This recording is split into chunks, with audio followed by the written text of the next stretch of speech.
Happy Friday once again, everybody. Another little video just to update you on what we've been working on and just to update you on a couple of small things. I'm not sure how many more videos I'll do. I don't suppose they are terribly exciting for everybody, but I thought it was a different way to communicate what's been going on over the last sort of few weeks to months.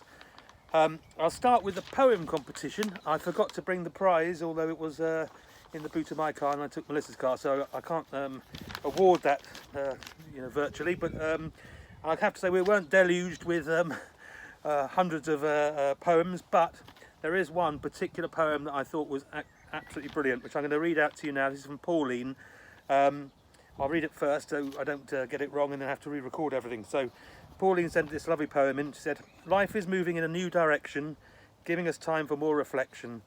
From this virus, sadness it brings, making us appreciate little things. We continue our visits for our clients in need, giving them care and attention we hope will exceed.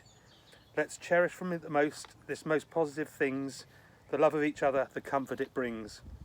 Follow the rules the government has said, if only more people would think home instead."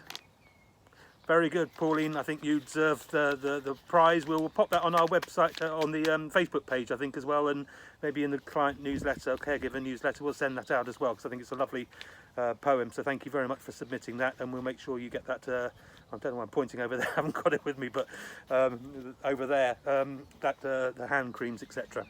On to other things. What else can I say we've been working on? Again, PPE has been one of the most important aspects, and I just want to reiterate again, when you're using the masks, and look at the guidance about taking it off and putting it on, because it is so important in terms of infection control. It is one of the most important aspects of what we will be doing in terms of infection control. We have got a good stock at the moment, but they are increasingly hard to get hold of, and you would have heard that there's possibilities that the government will advise the public to start wearing them as well. So if that happens, it will get harder and harder for us to source it. So please use them wisely, use them in accordance with what we've outlined. They are in the clients' houses, and we have got more on the way.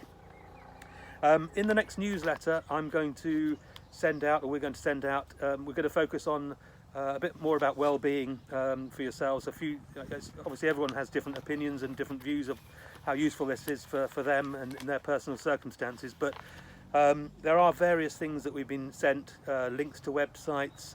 There's a podcast actually that I did have a listen to, which is a guy, I can't remember what his name is, but he's a professor, or he's got a PhD in happiness apparently, and he was at the conference at National Office last November, and he's done a little one specifically around lockdown and things to consider and get you through that particular phase, and I'll send that out on the newsletter so you can have a look at that. Some links to websites and some resources there. There's also something, a chap called Alex, who is part of the David Brownlow Foundation. Every year in Twyford we put on a tea party at Christmas time for about 130 elderly people in Twyford, and we have high tea, raffles, what else do we do, a singer, etc, etc. And a chap called Alex, who works with David Brownlow, unbeknownst to me, he's a bit of a pianist, and a very good one at that actually, and he every Wednesday is just doing a little rendition of his own, and I'll send you a link to that, because I listened to the last one, I really enjoyed it, and it's a direct link with our company, because between David Brownlow, Age Concern, and ourselves, and also Time Finders, we put on this event every year, so it is a direct link to the work that we do as well, and it's quite relaxing actually. Client increases, we have sent out letters and emails to all our clients about the annual increase in fees. I based it on the beginning of the year. Before all this started, we calculated what we thought we could do and what was reasonable in terms of the increases for yourselves and also for clients. And I haven't changed that on the client side, even though obviously the current circumstances make it a little bit more challenging for us as a company, and obviously a lot more costs incurred as well. So that has gone out, but I think it's relatively reasonable. I hope so. I've only heard from one client so far. But that will start at the beginning of June, so it's usually about a month or so later than we would normally do, and would coincide with any increase in the pay rates that we pay on caregivers as well. So I haven't sent them out yet. The reason for that is I'm just trying to work out if we could do a little bit more than I originally planned, because I think that would be deserved. I can't. We had quite a big increase last year, I know, relatively speaking, but we will try to do something this year that would be a little bit more than we had planned in February, if we can accommodate it given the costs that we're absorbing at the moment. So probably we'll send that out with a caregiver newsletter, which will go out next week, and it'll give you a reason to open it for a change. Not that you don't, but I'm sure it'll be a purpose to have a look at it. And the last thing I wanted to mention is that we are going to send out a little gift to all our clients, just it's a bar of chocolate, celebrating VE Day, which I think is next Friday. Something to think about. Other than this virus, it might put a smile on a few clients' faces.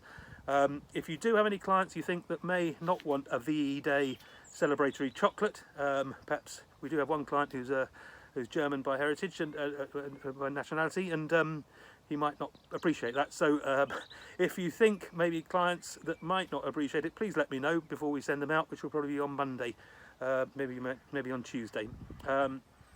That's it really. I may do some more videos, I may not. I don't know whether they're appreciated or not. I hope they are, because it's just a different way to touch base with everybody, and rather than just emails and emails and emails, it's hopefully a better way to communicate what's going on. Thank you as always for everything you're doing. The claps on Thursday, very emotional every Thursday. It really takes my breath away of the appreciation that is shown around the country for everything that all key workers are doing, but obviously from a personal point of view, particularly what you guys are doing. So have a lovely weekend, stay safe, and I'll speak to you soon. All right, bye bye now.